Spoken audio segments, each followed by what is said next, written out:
Let's break down the mini shell 12 gauge slug from Aguila Ammunition, and this review will include more shooting segments. There are two primary benefits to mini shells: lower recoil and increased capacity for multi-shot models. Compared to the standard 1 ounce Foster slug from a 2 3/4 inch shell, velocity of the lighter mini shell slug is 20% lower, with the resulting muzzle energy nearly 50% less than the Foster slug. Components: there will be less of everything in the mini shell.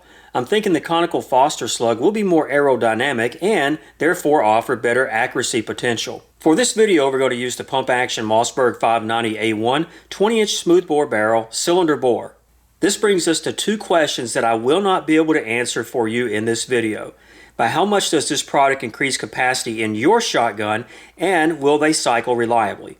The Mossberg 500 series requires modification for these to cycle, and I'm going with the Opsol adapter. This adapter installs in just a matter of seconds and does not have to be removed for reloading.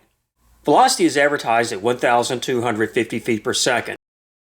Just prior to these shots, I chronographed 4 different defensive handgun loads, and those velocities were on point, so I like these numbers. Actual velocity is just a bit less than advertised, and of course, you will have lower velocities with shorter barrels.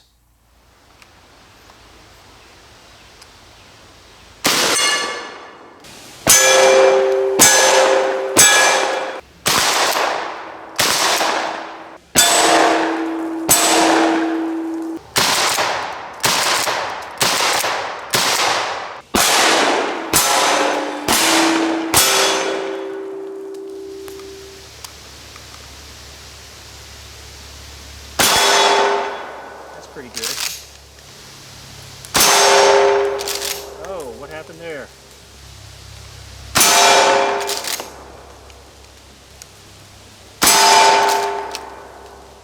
Short shuck to short shell. Alright, getting in a rush, but I'll take those.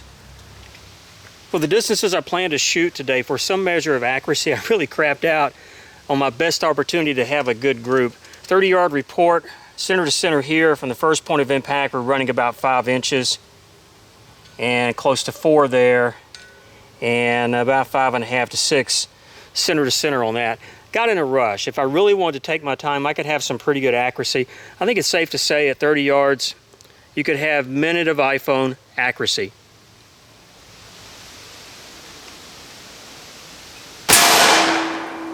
Oh my gosh, that's horrible. Wow, I was aiming for the white dot.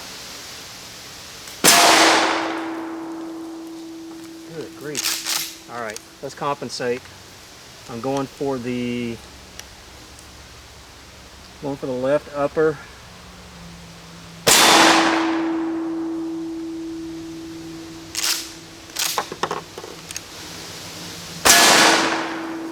They are hitting hard. I do like that.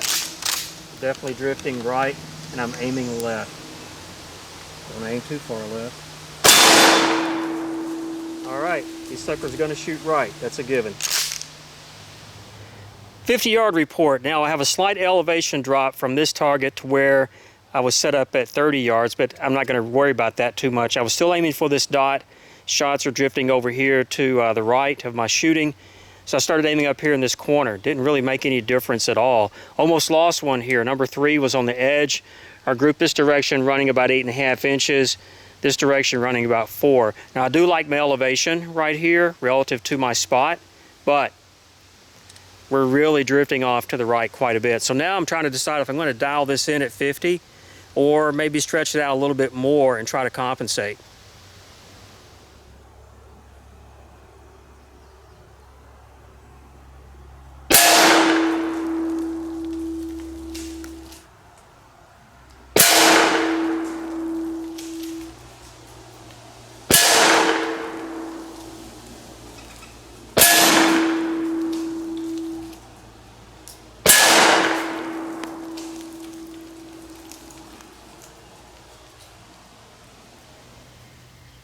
Next up, block of Clear Ballistics gel, 18 inches in length, 8 by 8 inch frontal area, weighs approximately 35 pounds. It has been calibrated. We're going to tag this from 20 yards with the 590A1. Behind this, in the event of a pass-through, I think there's great potential for that. We have a bucket full of Clear Ballistics pieces. Hello. And then beyond that, we have some AR-500 steel. So nothing going into the woods today. And again, a shot from 20 yards.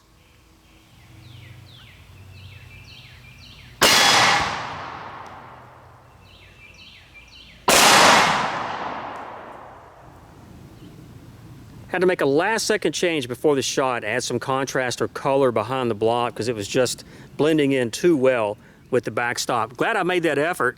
It enabled us to very clearly, no pun intended, see the front of the block. Nailed it right in the center. A little bit of momentum shift from the impact on the target. Obviously through this piece of plastic, and you may have heard the ping after it passed through 14 inches of additional gel and then off the AR-500 plate. Looking for the slug, I really wanted that takeaway. Found it on the ground here at about the 8 o'clock position, just a few feet away from the front of the target, and here it is. I'll transition over to some close-ups for you. It turned, no telling how many times after it penetrated through all of this and actually impacted the steel plate sideways.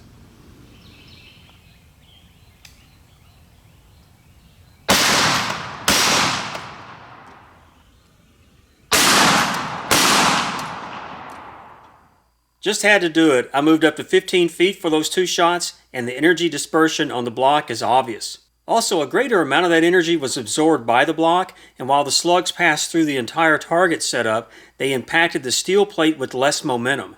You could break down the possible utility for these mini slugs into three categories: home defense, hunting, and recreational shooting. As for home defense, I still think they are a bit much, even with a reduced power factor compared to 2 3/4 inch shells that are topped off by a 1 ounce Foster slug. With regard to hunting, they certainly maintain a reasonable amount of energy for deer-sized game or smaller at 30 to 50 yards, but it seems that accuracy could suffer and an ethical hunt is paramount. Which brings us to recreational shooting, and from this perspective, that is likely their intended purpose. These are a lot of fun to shoot, and you can certainly send more of these down range during an extended target session without bruising your shoulder. I hope that you learned something from the video, and thanks for watching.